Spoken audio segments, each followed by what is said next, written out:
In this video, we're going to look at these problems on pages 11 through 15 of the 9-1 slides. This first problem asks us to rewrite these two equations in function notation. The first equation is a equals 2x minus 3, and the second is 2x plus y equals 7. So the first thing we want to do is we want to put these into the form y equals mx plus b. Our first equation is already in that form. Y equals 2x minus 3 is in the form y equals 2x mx plus b. Basically, we want y in terms of x. And we've already got that, so we're in good shape. And the only thing we still need to do is to change this y into an f of x, or function of x. So f of x equals 2x minus 3. We have to do a little bit more work for our other problem here. We've got 2x plus y equals 7. Well, that means that we want to get y on its own, so we're going to subtract 2x from both sides of the equation, which gives us y equals negative 2x plus 7, or y equals 7 minus 2x if you prefer. It doesn't really matter, they mean the same thing. So now we just change that y into an f of x again, and we've got f of x equals negative 2x plus 7. Moving on.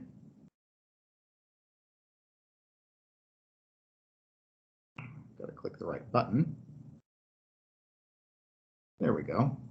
Okay, so moving on to page 13 of these slides, we have the problem asking us to make a table of solutions for the equations y equals 2x minus 3 and 2x plus y equals 7, which are exactly the same equations that we just used. So going back to our page there, we can now set up a table for each of these. And I'm just going to say we've got an x and we've got a y, or an f of x if we prefer. And I'm going to pick some values for each of these, or I'm going to pick some values for x. And for x, for 2x minus 3, I will pick the values negative 1, 1, and 4. Okay, well, now I can just plug these values in for x and see what I get. If y equals 2 times negative 1 minus 3, that's negative 2 minus 3, which is negative 5. So I've got the point negative 1, negative 5 on here. If x is 1, I've got y equals 2 times 1 minus 3, which is 2 minus 3, which is negative 1. And if y equals 4,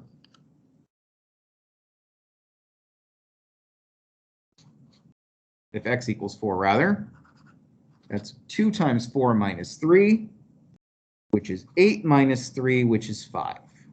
So there are 3 points on this line: negative 1, negative 5, 1, negative 1, and 4, 5. We'll do the same thing for our second set of equations. For our second equation, in this case, y equals 2x minus 3, and I will pick the x values. Sorry, this is y equals negative 2x plus 7. So I'm going to pick the x values 1, 3, and 5.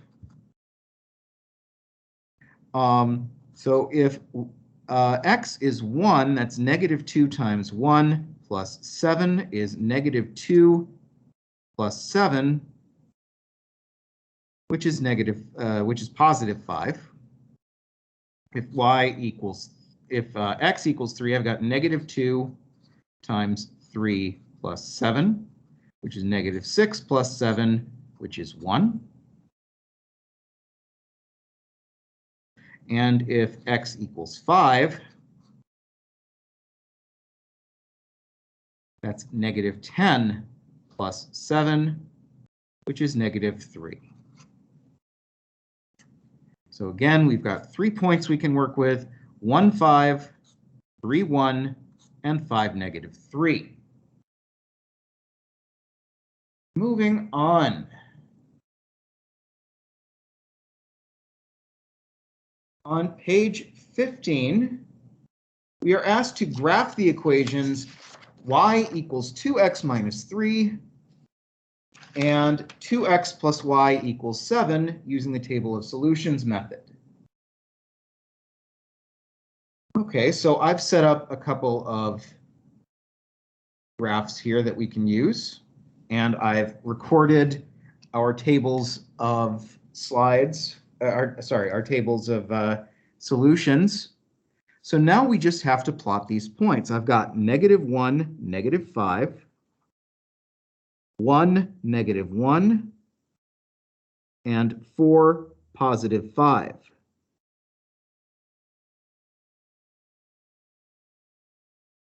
And that's actually 5, 5. This is 4, 5 right there. So now I can draw a line that goes through all three of these points. I draw a little arrow at each end to show it goes on forever. And this is the line y equals 2x minus 3. For 2x plus y equals 7, I have the points 1, 5 and 3, 1 and 5, -3. So again, I draw a line through all of these points, and I put arrows at each end to indicate it goes on forever, and there is our line, 2x plus y equals 7, or as we said it before, y equals -2x plus 7. All right, that's it for this video. If you have any questions, please get in touch.